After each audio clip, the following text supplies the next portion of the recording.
My audio's fine too. You're good. We're back. Okay. Another Armfighter report. It's Wednesday, October 18th, 2023, and today supposed to have two. We may end up with two, but right now we have one puller that may or may not have been invited to this weekend's event. Definitely should have, but I guess we're about to find out for sure. Jamie Sheldon, how are you, my friend? Doing well, buddy. Good to talk to you again. We communicate online every so often, but I haven't seen you since Kansas City. So this is great. Good to see your face, chit chat. It has been a while. Were you Yeah. invited to this event? Was I? Yep. I was not invited, but I'll clear the air. Bob Brown and I had a little thing going that we'll announce whoever won our super match would go, just Oh, I to do add kind of more remember hype to that, I this. guess. Right, but there was no truth behind that. Bob Brown was going regardless because I just couldn't make it this month, and obviously the better man won, so it worked out. So it was kind of cool that we hyped that up, but there was no truth behind that. So there's the truth, everybody. Did you know that beforehand that you weren't going to be able to go? Yeah, well, first I wasn't invited to it, which rightfully so. I mean, the group that the original group they had, I thought was spot on, and they got some pretty good guys to fill in. So if I was free this month, I would have probably been okay being an alternate like some of the other guys, and I would have been cool with that. But I really wanted to see Bob there anyway. So I said, hey Bob, let's just say the winner of us goes. That way we're kind of like, keeping all the events related and just adding more hype. I'm all about that. Right. How do you Yeah. think you would have done? With some of the guys, I really wanted to pull them. I really wanted to pull a couple of the guys that I've pulled before now, and just to see what happens. But to be honest, my style is better in just a regular tournament because I could crack somebody once. They're going to be shocked at my style. I never see them again. Um, but in 11 rounds with the people that are there, I think, yeah, if I could place middle of the pack, I would have been happy. I mean, that seems to be kind of the look of it. I don't know if you went through round by round or actually dug in deep, or if you just looked from the outside. But I guess I don't know. Just your opinion right off tops. Who's your top three? Well, in answer to your first part of that, I did kind of do the play by play, round by round with Bob Brown, and it's looking good for him in the later rounds. So we kind of touched on that a bit. I thought when Dallas was involved, we kind of chatted about, different people's paths and who had an easy, I don't want to say easy route because that's not fair to people, but um, my original favorite for this would have just been quickly to say Craig Tullier, right? But there's way too many factors to say that. Nothing against Craig, but I mean, Craig's on fire right now. He's one of the three guys that have beaten me this year. I've lost to Craig Tullier, Bob Brown, and Brent Rockers, and Craig felt crazy strong. So did Brent.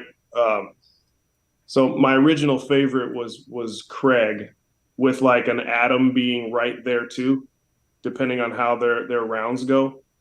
So I think that was kind of like the similar consensus from the rest of the community.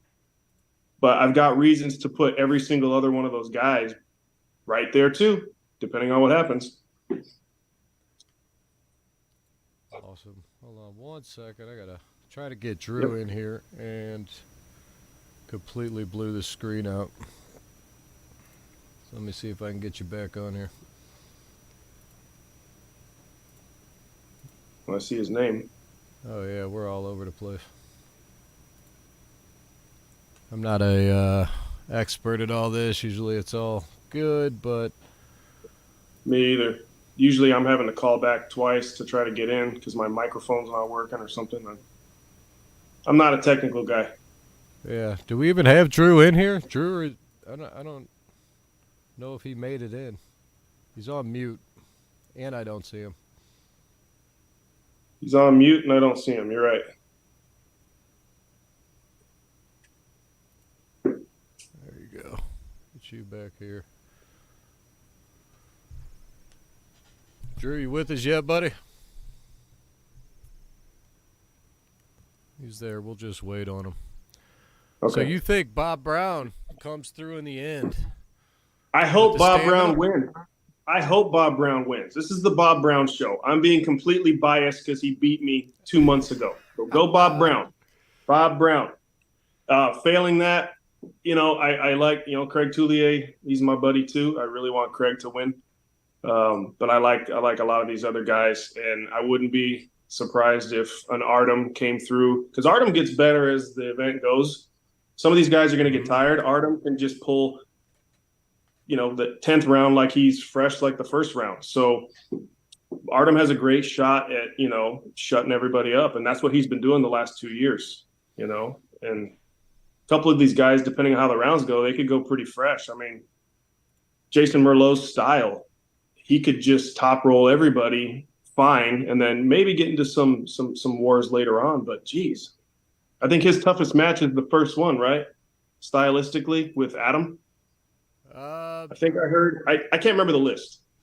Yeah. So first round, Adam does get Jason, and Right. you think stylistically that's Adam's worst match or Jason's worst match? Well, if anybody goes inside with Adam, that's his game, right? I think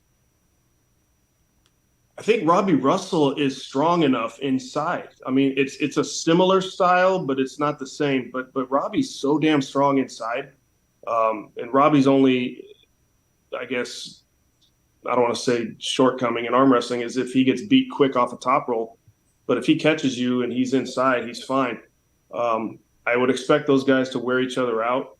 Of course, Adam does look like he's unstoppable inside right now, so I don't know how they would match up. But I wouldn't count Robbie out on the power aspect, because I felt his power.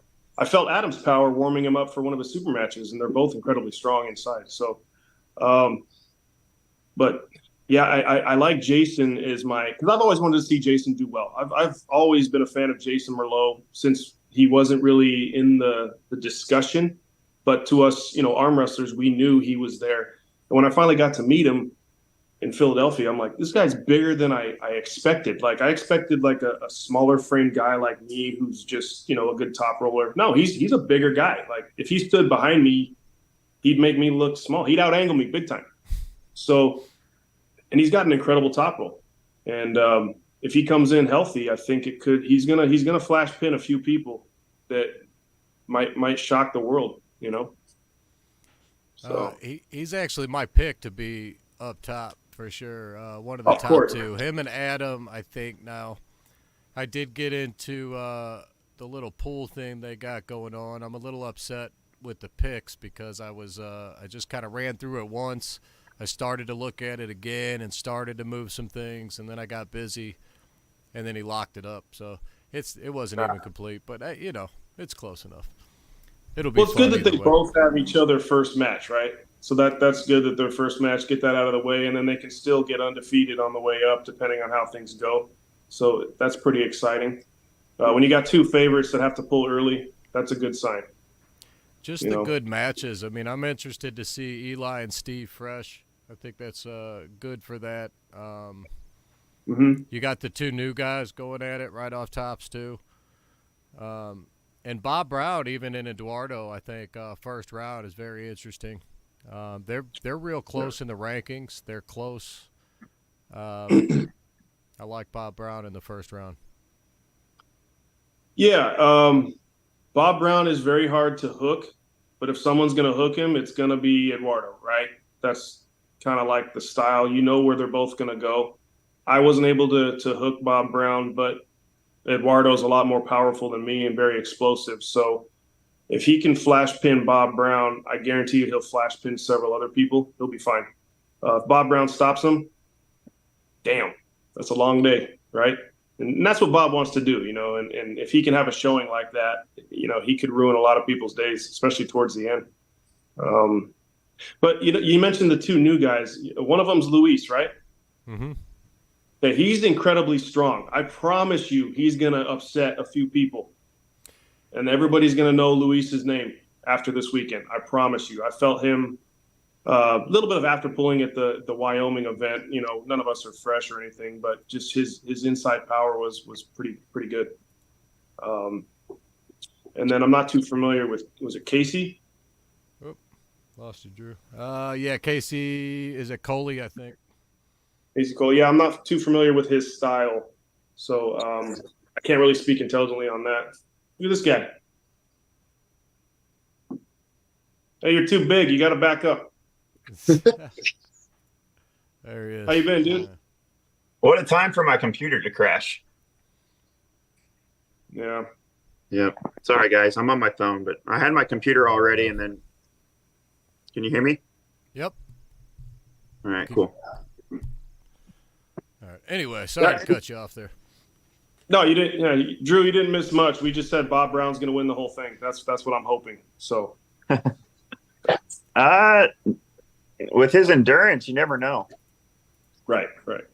Yeah. We added that, but that's not all we said. You know, we were giving respect to a few other guys too, of course. But I'm just rooting for Bob Brown because I'm biased. Right. Yeah. You just had a match with him not too long ago, too. Right. I lost to him. I've lost to Craig this year, so I'm rooting for Craig too. You know, you always root for your friends. And I'm really rooting for Artem too, just because I like to see what he's been doing the last couple of years. You know, you can never rule Artem out of anything. Even if the match is something that you don't think would be good on paper, he'll find a way to make it interesting. You know, he's just that guy. And he's finally coming into that mature muscle. You know, he's a grown man now. And he's just going to get better. So, very exciting matchups. Yeah. I don't know where Artem's at because he's amazing, but I haven't seen him pull a lot of the top 200 guys.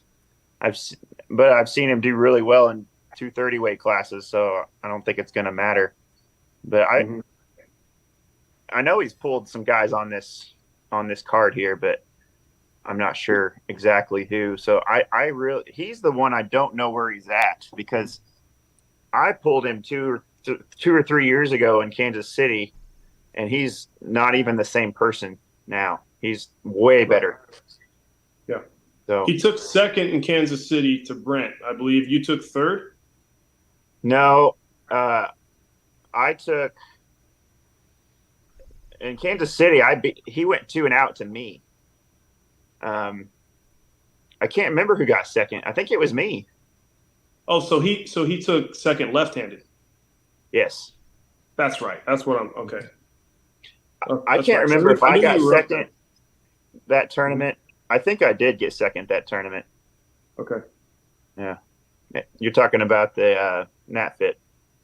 Yeah, Kansas City. Mm-hmm. I pulled Artem, was it after that or maybe before that? You pulled I pulled him below after that. Yeah, I pulled the class below that day. And then I set up a super match with Artem, like, I think it was the next April or May or something like that. And he's not the same guy I pulled now either. Like, I think after I pulled him, I beat him 3-0. And then when I pulled him again in Philadelphia in the tournament, he just felt like a different person. I think he only lost to Jason Merlot that day. And I think that was the climb Artem was starting. And ever since then, he's just been cracking people.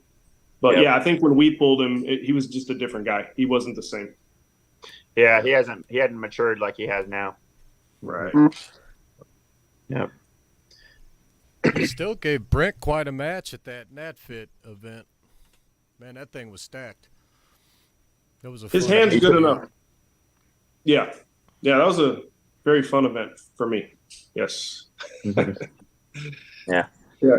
Brent and Artem's hand is good enough. It's strong enough, and I heard it's even thicker and better now. Like, you know, I pulled Bob Brown a few months ago, and I hadn't pulled Bob in four years, and his hand felt like a different hand. It's a different human. So if you're already known as being a guy with a really strong, good hand, and then it just gets that much bigger and stronger, it's very overwhelming. So, I mean, I got no desire to pull Artem anytime soon. So I think he's going to do very well this Saturday.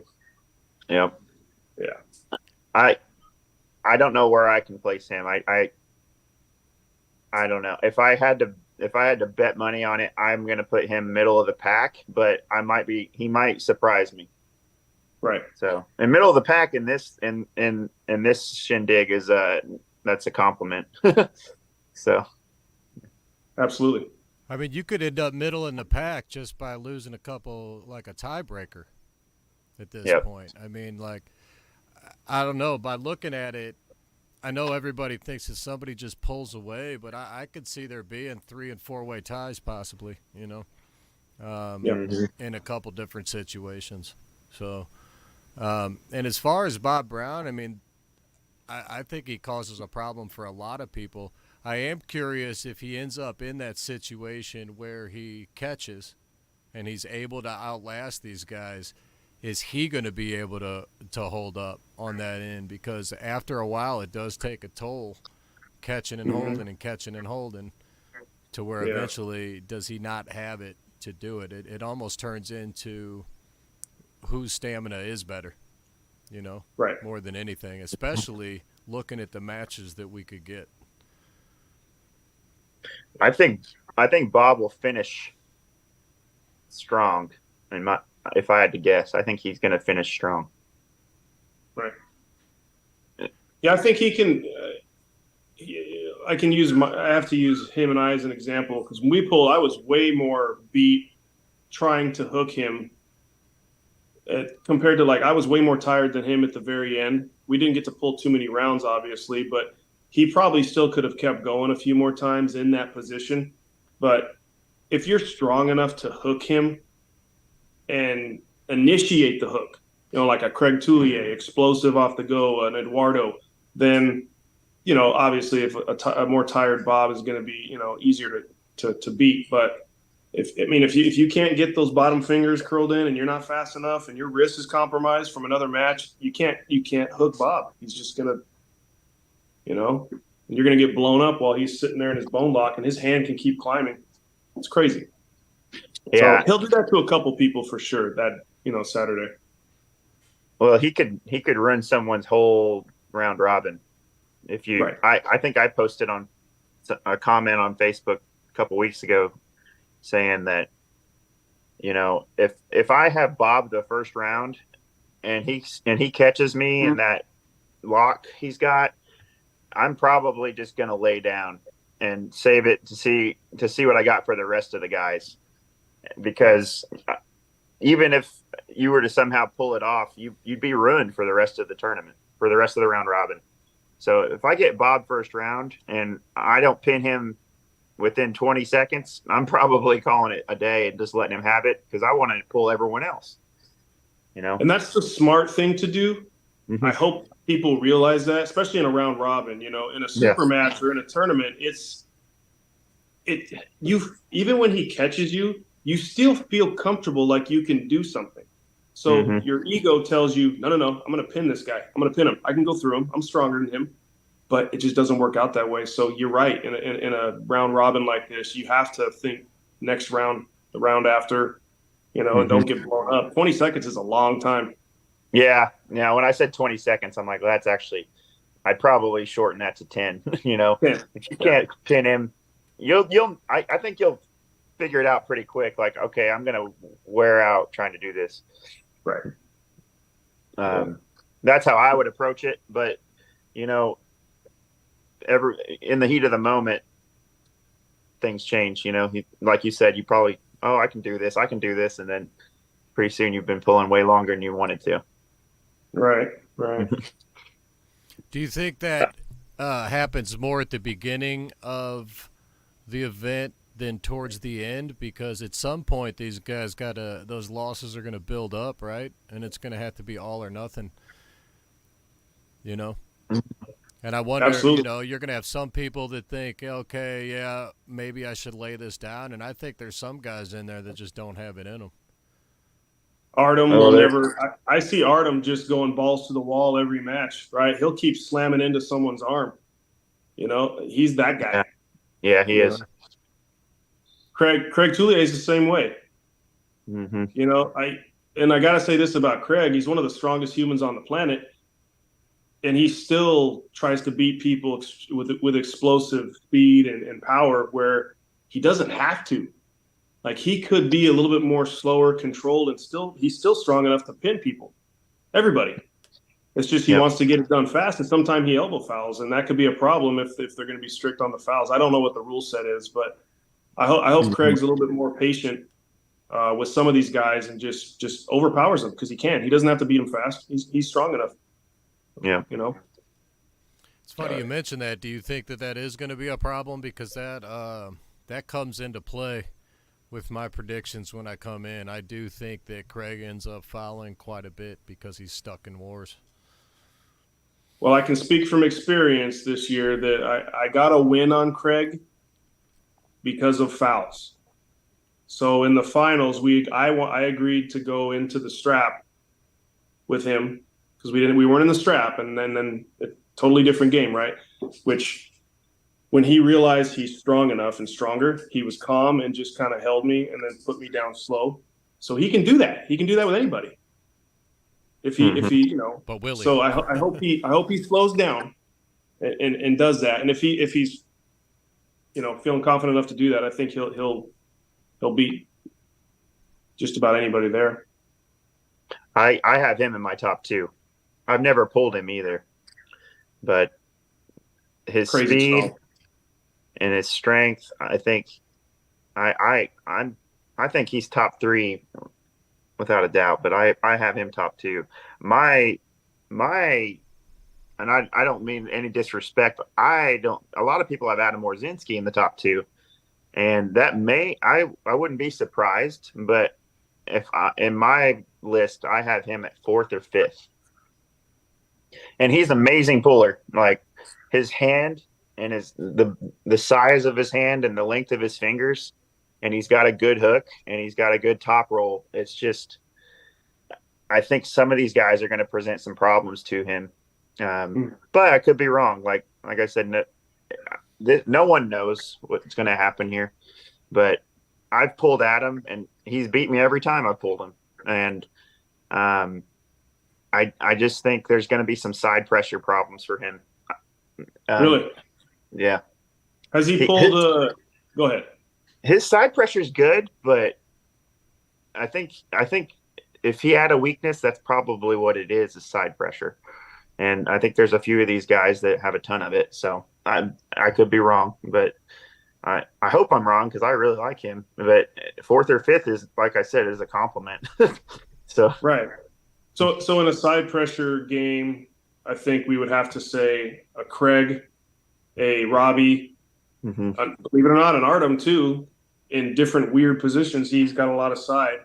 So those are probably your top side pressure enthusiasts, right? I think Craig, Eduardo, and Artem. Probably. Yeah. So you think they're going to pose a problem for Adam? I've never pulled Adam. I guess you got to throw Quinlan in there. He's gonna test the frame. You know. I forgot about Quinlan. Yeah. How's he feeling lately? I've never pulled Quinlan, and he's not the most active puller in the last couple of years. So not anymore. You're right. But if he comes in focused, man, he's got heart. Heart's going to get you somewhere in this thing. So he'll definitely test the frame and go side. So yeah, I would think Craig on top of that. I don't know much about Casey, so I don't know anything about Casey, but I've heard good things. But never pulled him. Yeah. Who would you say the best top roller is out of the group? Jason? I mean, posting top roll, probably. You'd have to win that or Artem, right? Right, and Artem worries about Jason Merlot. Yeah. Jason So, Merlot and Steven Logsden. Steven, have they ever pulled? No. Okay, I think Jason Steven would probably. He's a setup master and he's a strap artist, and he's got the strength to go with it. But if there's one thing I'm confident, Steven will have the advantage in every round on the go. He will have the setup advantage every time. He's a master at it. He's better than Devin Larratt at the setup advantage. Well, he's been around the sport since he was a kid, and now he's finally kicking everyone's ass. I mean, that's awesome. Yeah, his IQ in the setup is. I don't think there's anyone better. Yeah, he's fun to watch because Yeah. he's got that unorthodox body positioning, and you know, I don't even think I pulled with him in Kansas City, or maybe we kind of played around the table afterwards. But I remember seeing. I think he showed up late, right? I got to pull his dad, but Probably. I didn't get to pull him because he had something to do. But Yeah, he did you know, show up late. That's right. yeah, Mm-hmm. it was a blur after I finished. Winning. I started having a few, and then I just, that was fun. Mm-hmm. But with this event, part of me wants to think that there's this Jason Merlot is just going to go top roll the shit out of everybody and come through unfazed. I have this weird feeling that that's going to happen, and I'm okay with it because I like Jason and I want to see him get to that level. Like the way he handled Nanestad, like he wasn't even there. I thought that would be a lot closer, Mm-hmm. but Yep. Jason's the real deal. Also a top roller, though, right?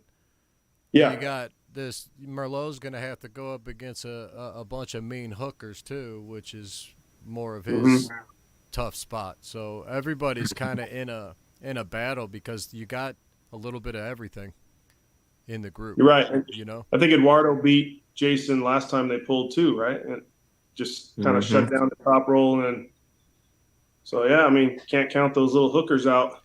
No, Eduardo's a sneaky one, man. Yeah, he's a powerful guy.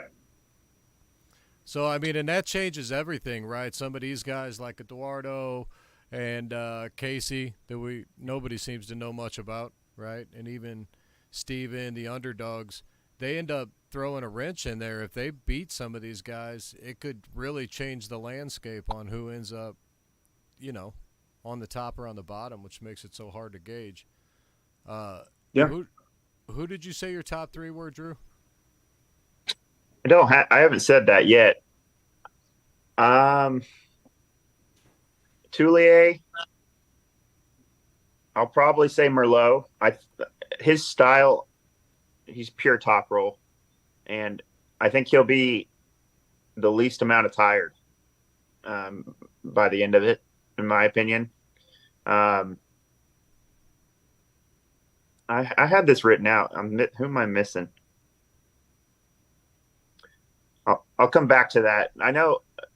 I think people are counting out Eli, and I think Eli is going to finish sixth at the worst, and he's the most balanced. He might be the most balanced puller, or at least one of the most balanced pullers in the round robin. He can do top roll, he can hook, he's got some side pressure, and he's he's pretty good in the setup, and he doesn't really have a weak spot. So yeah, I think he's going to surprise people. The community having him last on that list was comical, if you ask me. There's unless there's an injury or something, I think there's a 0% chance that guy finishes last place. I mean, he just won Worlds, and I don't know. Like, Eli's amazing. So I actually have Eli tied with Toulier, I think, in my final standings that ended up going out. Well, let's hope Eli, Casey, Luis, who are the other underdogs, right? I hope they all do very well and just shake this up because it's going to work wonders for the rankings and all the ratings, and everybody will be talking about this for months to come, right? Because I think my first initial response is Craig should be able to run through everybody, but way too many factors. Way too many factors, But I agree with you, Drew. Craig's in my top two. I can't place a second one, and it might not even be Craig. Who knows? But I can't place a second one. I'm tossed up between Jason. My gut tells me Jason's going to come through and do something phenomenal. And I like to root for Artem, but I think that's what everybody else is saying is the Craig, Adam, Jason, Artem show. But deep down, I'm wanting Bob Brown to beat everybody, undefeated. Yeah. Well, yeah, you're right. Craig, Artem, Jason, and Adam are probably the most talked about as being in the top three. But I guarantee you that won't be the top four. I guarantee it never works out that way. And a round robin's hard to predict because it's different than a super match. It's 12 rounds. I mean, I would have loved to have been in this round robin, but my style, I'm not a round robin guy. I gas out pretty quick. Yeah. I'm very good in round 1 and 2 on a super match, and then round 3 and 4, if it's close, I gas out. If I'm going into a super match, I usually am training my stamina more than anything because I'm usually kind of confident round 1. If I don't win round 1, I'm in trouble. I feel the It's same. a little different than a super match, though, right? I mean, you do have like probably between 15, 20, 30 minutes, between matches, depending on how it's laid out. So, yeah, you do have a lot of matches, but I mean, do you have not a lot of stamina even if you do have a 20-minute, 30-minute break in between? I don't. You're done no matter what, huh? I'm pretty much done. If I lose quick, I'm all right. If I go up against Brent Rikers round 1, I usually lose to him pretty dang quick. I'll be fine. But if I get into a 10 to 20 second match in a tournament and it's my first match in a tournament, I'm not liking that. And usually unless it's someone I've heard of, I'm putting people down relatively quickly until the end of the bracket. And so yeah, I'm not a guy that in 30 minutes I can get my strength back. But there's a lot of pullers that are like that. But I'm almost all hook and side pressure, and I think a lot of guys that are all hook and side pressure, I think that a lot of guys are like that. Now there's some guys like Adam Warzinski. He seems like he can hook and do it a long time. I've never been able to. Yeah. He told me it was a slow starter, and by the end of it, he'd just be getting warmed up. That's basically how he was putting it. Yeah, I think Adam will lose the matches that he does lose, which I think he will lose some matches, obviously. I think they'll be more stacked in the beginning than the end. I think he'll finish strong. I think Bob, like I said, will finish strong too. Stephen Logsden's one of those guys that can pull forever too, Yep. And I think that fares well in this kind of stuff. Right. When does Craig pull Adam? Craig and I don't know. You have that pulled up, Bill? Yeah, I have him up here. I just would have to find it. So I hope Craig early. gets Well, Artem round 1, which is interesting because they could wear each other out, or it could go fast both ways. He gets Adam round 2. Craig. How do you think Robbie's going to finish? I still consider him one of the stronger individuals on the card. I mean, if you beat Robbie, it's because you get him outside fast. If there's a little bit taken off your top roll, you're not going to be able to top roll him. And he's got a ton of that low side. I mean, I've felt that. It's really weird. So he shuts down the top roll if you're not careful. I mean, there are some top roll monsters that might be able to get him, but over the rounds, I think he's going to have enough to just go through people. I should probably look at his lineup too, because where's Robbie from? Tennessee. Oh, really? I think so. Yeah. Okay. I'm not super familiar with him. Yeah. Robbie's very a strong hook puller. inside. Yeah, a real strong hook puller. I think. Okay, I saw. Yeah. Never He's got a mind. win on Eli, I think, in Kentucky. I've always I never knew how to pronounce his name, but I definitely know who Robbie is now. I've always said Roby for some reason. Because it's Roby. Who were we looking Yeah. for with Craig, Jamie? Adam. You say Craig and Adam, What? right? Yeah, round 2.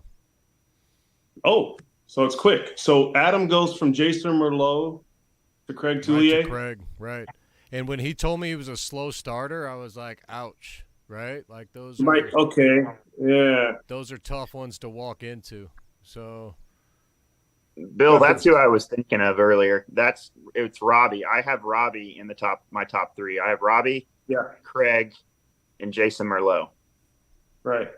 Earlier, I could not think of who I had. I was like, I'm missing somebody. It's him, Robbie. It's hard to I've never remember. pronounced his name right.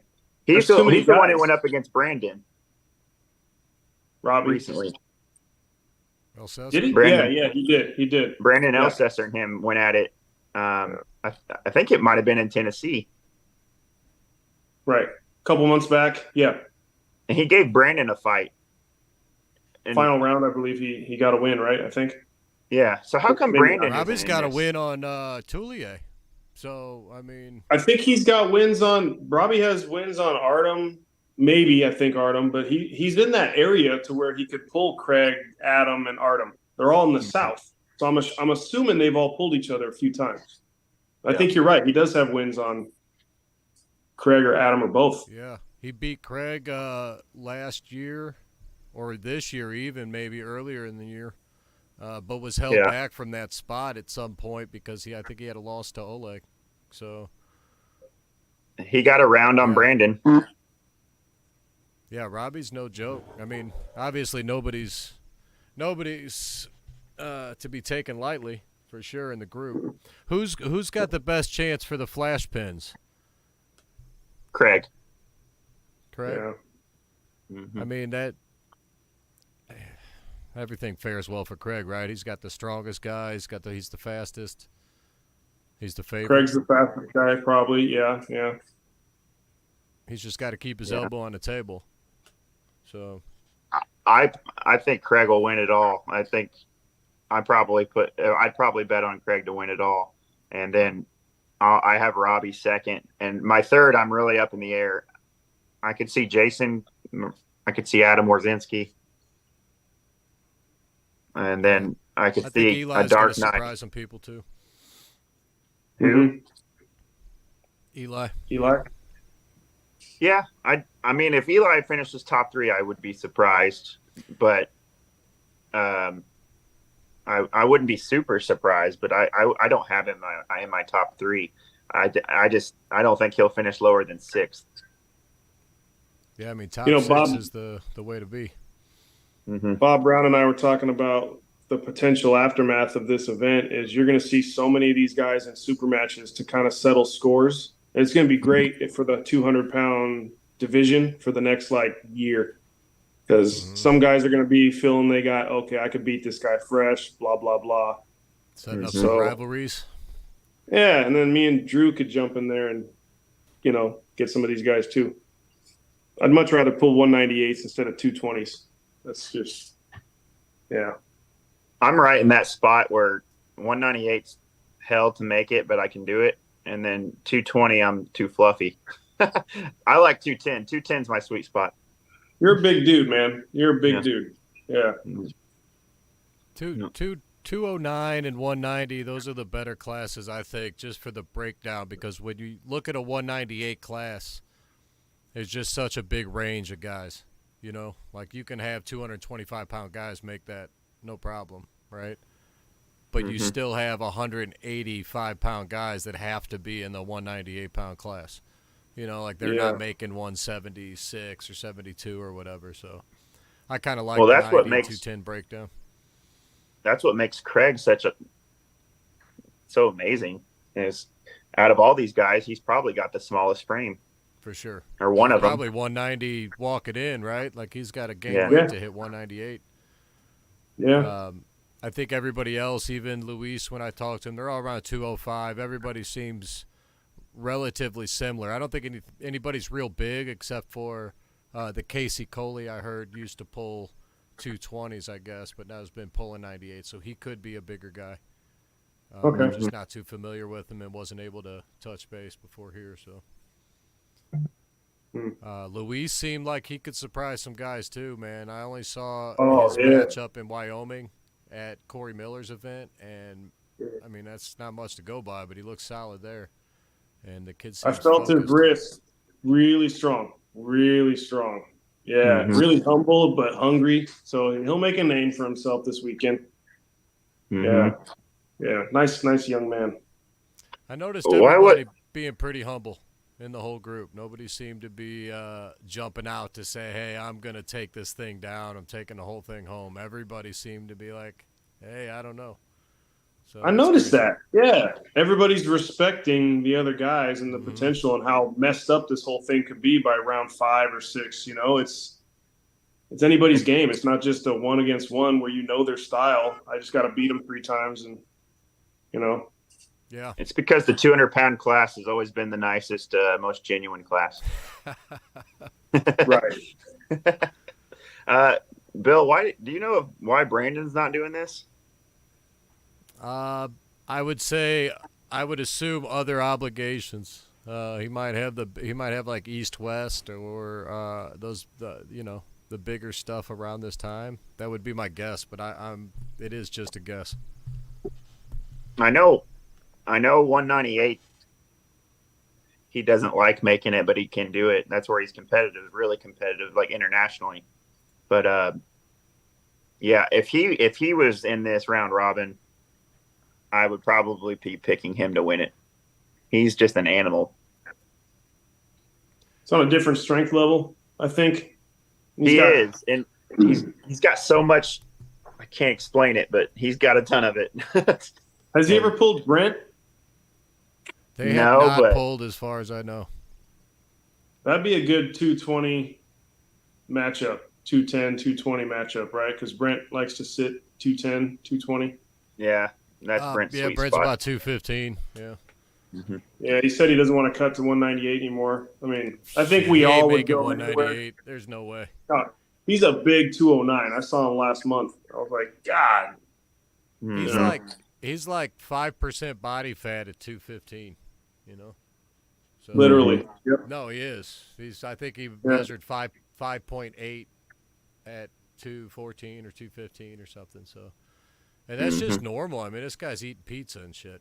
So I don't know, man. Yeah. It's nuts. LeRae says that Coley beat Mike Aiello back in the WAL years. So he's a bigger, powerful guy, obviously.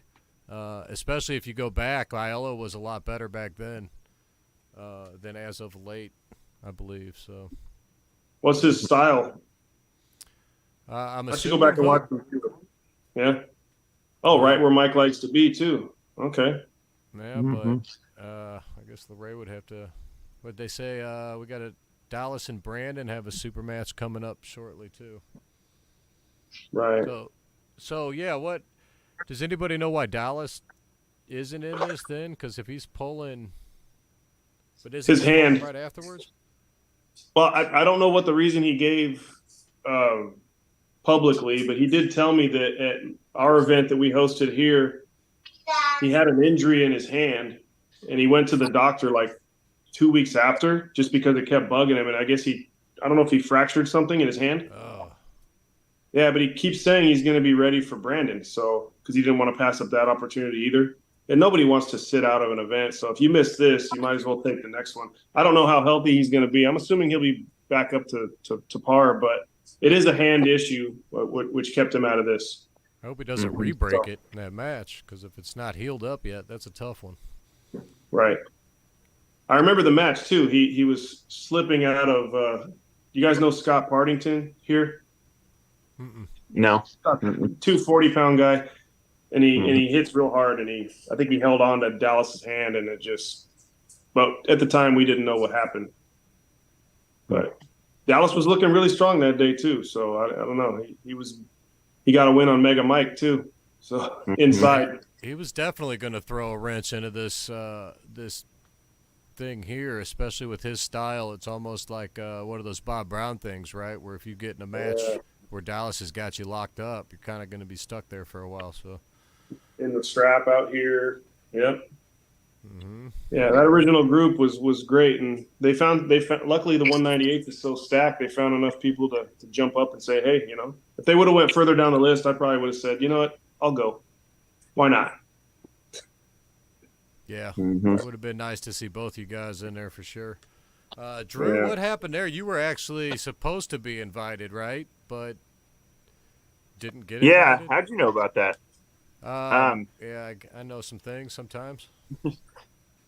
So somehow they got me mixed up with Cody Dollar, saying Cody Dollar declined, and they thought that was, I don't know, like when my name came up on the list, I think Robbie and whoever's hosting it, they said, "Oh no, he already declined," and they just scratched me out. Huh. So they never invited me. That's weird. Go ahead. I think I was gonna be like a fill-in for someone because of like maybe Dallas or something. I don't know who was supposed to be there, and then told them no, I can't make it. But I think I was like the 13th Maybe or 14th guy. Who? Maybe Chad Silvers. Who backed out first? Was it Chad? Chad was the first one that couldn't make it. Yeah.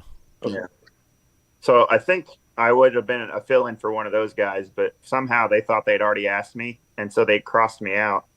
And then later on, someone commented on Facebook, I would have loved to seen Drew Bishop. And then Robbie said, we invited him. He said no. And then I commented, I said, no one invited me, dude. So, damn. Oh, that sucks. Miscommunication. Yeah, what? All right. Well, that's that, man. It's only a couple days away, so we're gonna find out who was right, who was wrong, and what's what, especially in the 200-pound division. Drew, you got any news on arm bracket before we take off? Well, I'm running a tournament this weekend in Branson. It's Sean Hancock's tournament, and running brackets there. It's fully functional. I haven't gotten around to marketing it. I took on a new job about a year ago, and it's taken up all my time. Man, it's almost 100% bug free, and the bugs that it does have aren't terrible now, but it does what it's supposed to do. And when I get around to it, I'll finish it and try to market it more, or maybe sell it. I thought about just selling it to this. Arm wrestling is getting bigger, but it's, it does what it's supposed to do. It has live brackets pull up on your phone. You can pull them up anywhere in the world, and you can see the brackets in real time.